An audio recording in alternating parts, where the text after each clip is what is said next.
America is a dying country. The United States of America is dying unless you do something about it. And I'm not talking about violence. I'm talking about education. I got my birth certificate laminated so I wouldn't lose it or so it wouldn't disintegrate. This is my birth registration certificate. I got it laminated. And as I've shown you before, over and over again, ad nauseum actually, ad nauseum, there's my birth date. I'm a very nervous person because there are so many evil things going on, things that I perceive as being evil, and I can't really do anything about it because I don't resort to violence and my education level is not as high as many people who have college degrees and doctorates and PhDs. That's my official birth date. So I had my birth certificate laminated so it wouldn't disintegrate.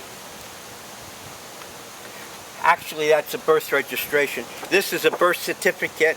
I had it also laminated so it wouldn't disintegrate and so it would be hard to lose, as I find it easy to lose things.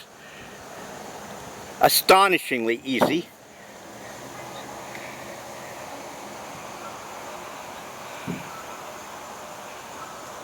As you can see there, August 19, 1941. That's my birth date.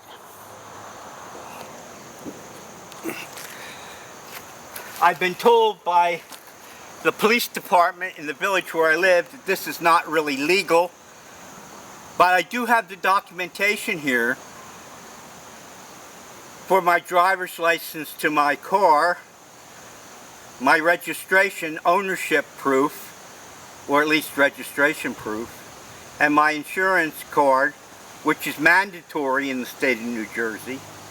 Your car can be impounded, taken away from you if you don't have these documents, and you could even be arrested for driving an undocumented vehicle.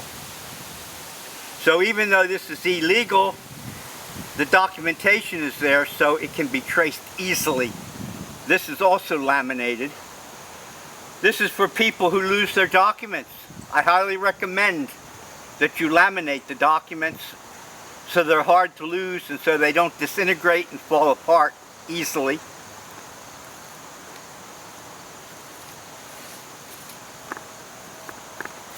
Beautiful day today, mid-September.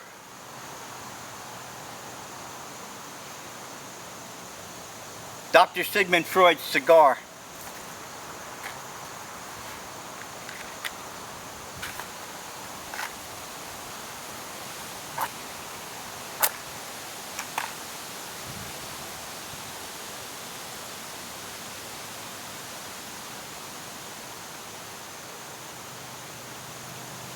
If I was really smart, if I had completed my college, I would have tried to have been a psychiatrist or psychologist.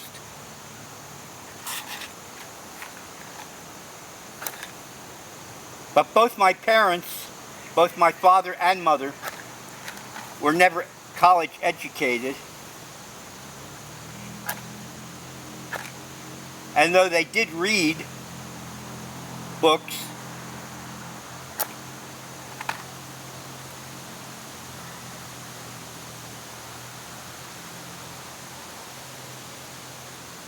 remember, we're talking about 1930s, 1940s. So television was not really around, and though they did listen to the radio, as I posted in one of my very early blogs, neither one of them were fond of going to the movies. My mother was a romantic, so any violent films, any war films, any criminal films, any adventure films frightened her. For my birthday, she took me to see Stargate, and she spent the whole time with her eyes closed, or almost all of it. She wouldn't watch the movie screen.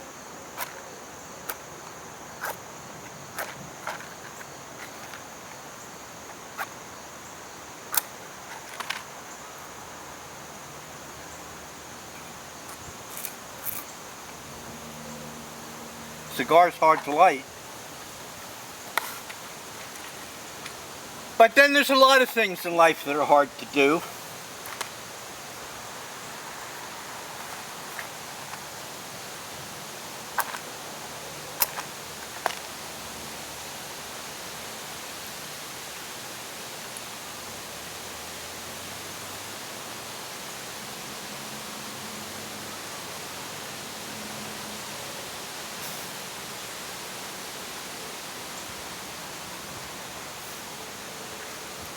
A lot of things in life. Try again. And if you don't succeed, maybe you were meant to fail. Maybe that wasn't your thing. But just like these videos where there are mistakes, I keep trying. Maybe one day I'll have that perfect video.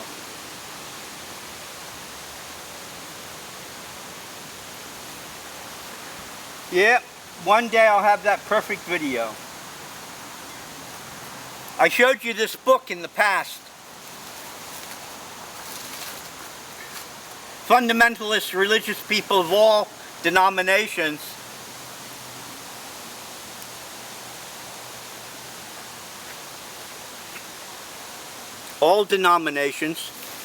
even Muslim, Jewish.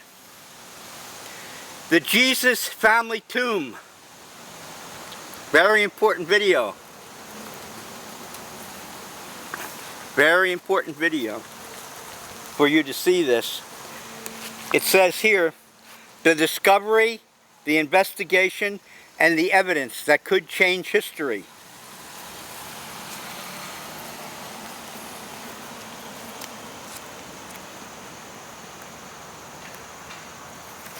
The author claims that he found Jesus' tomb. And again, there's the authors. If you can see it, there's the authors of the book. And this, they claim, is Jesus' family tomb.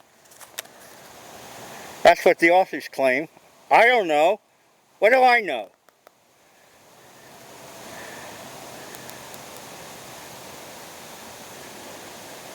It's a good book. I recommend it highly.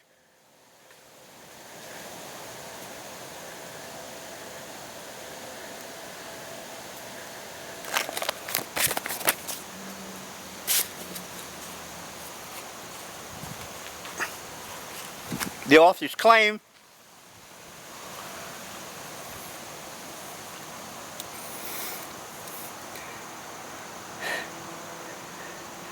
that there was a real Jesus and Jesus had a real family.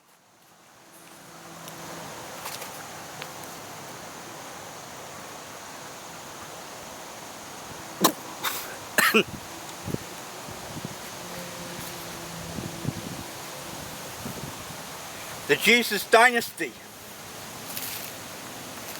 So if Jesus had children,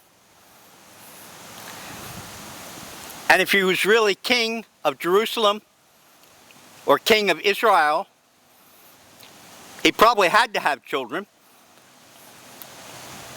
So somebody would succeed him in the dynasty. The hidden history of Jesus, his royal family, and the Birth of Christianity by James D. Talbert. Makes sense, doesn't it? You know your Bible story. On the cross, there was a placard put above Jesus saying, King of the Jews. If he really was a king, if he really was a succession or a successor in the line of David, he would have had to have children, so there would be a king after him.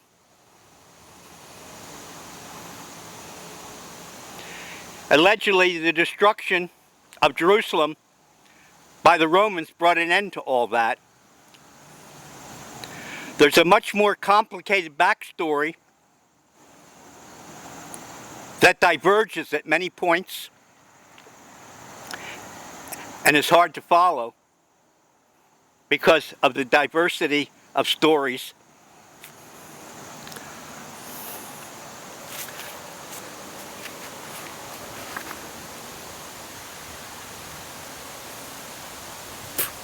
But the book is well worth reading.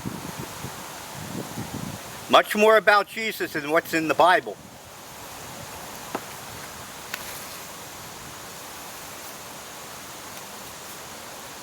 Heretic. Why Islam needs a reformation now.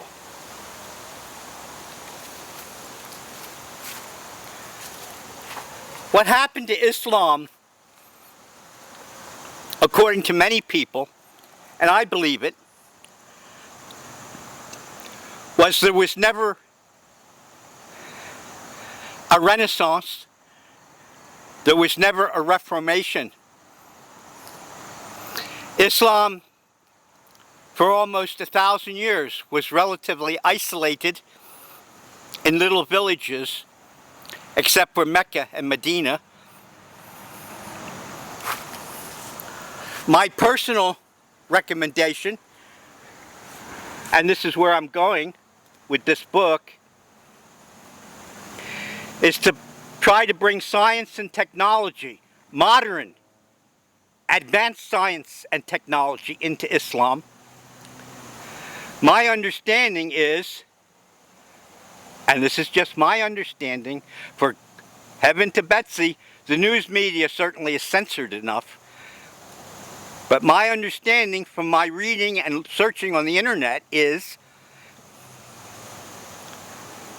that Iran or Persia is still relatively isolated with censorship. I did a search, and I also posted in Persian, in Farsi, what the internet had on galaxies. And apparently, in Iran, the mullahs, the ayatollahs,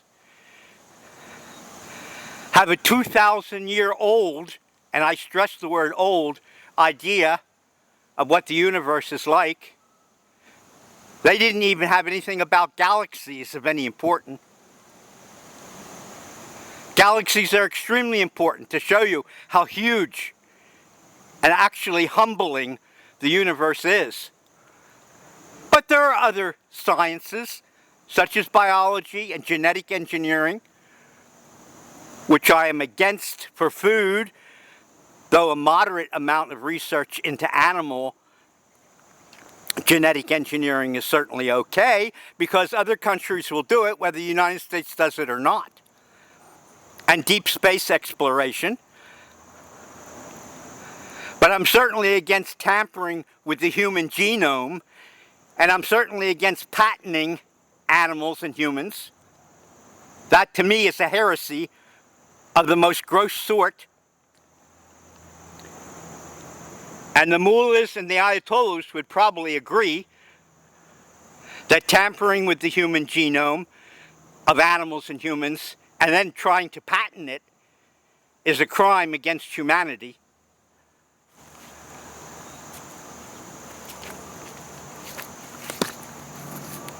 So, my cigar burnout.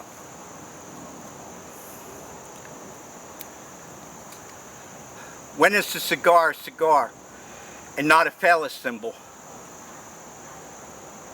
You answer the question.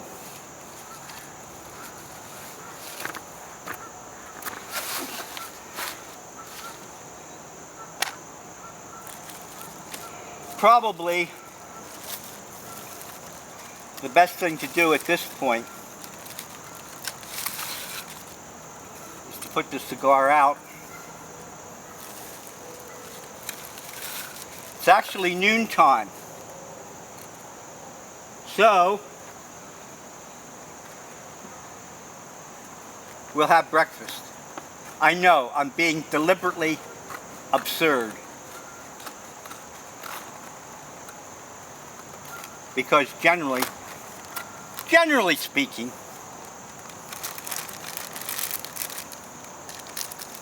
people don't have breakfast at noontime. People generally have lunch.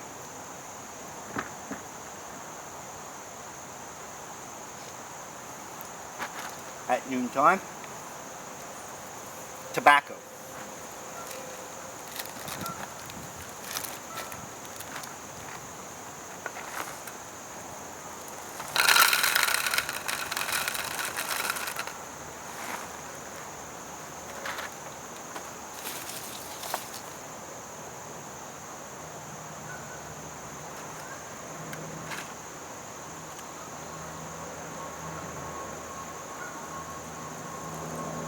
So, hope you enjoyed this video.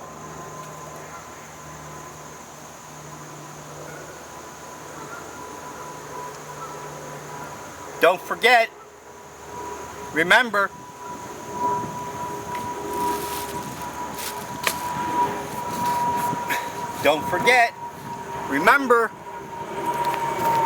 when is a cigar just a cigar?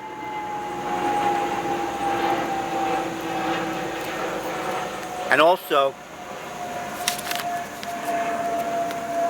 try not to forget this book in your religious reading. Try not to forget this book. I've recommended it before in the past, about a year ago.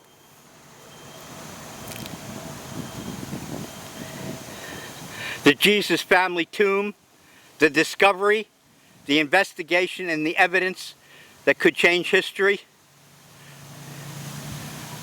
Remember, if Jesus was a king in the line of David and Solomon, then he probably had children, because that's generally what royalty does. They have children so they can pass on the kingship or the queenship to a future generation. So it only makes sense, logically, that Jesus would have children.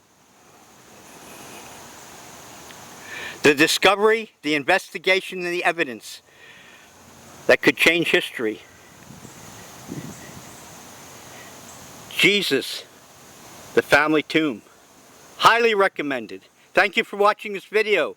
Enjoy your day.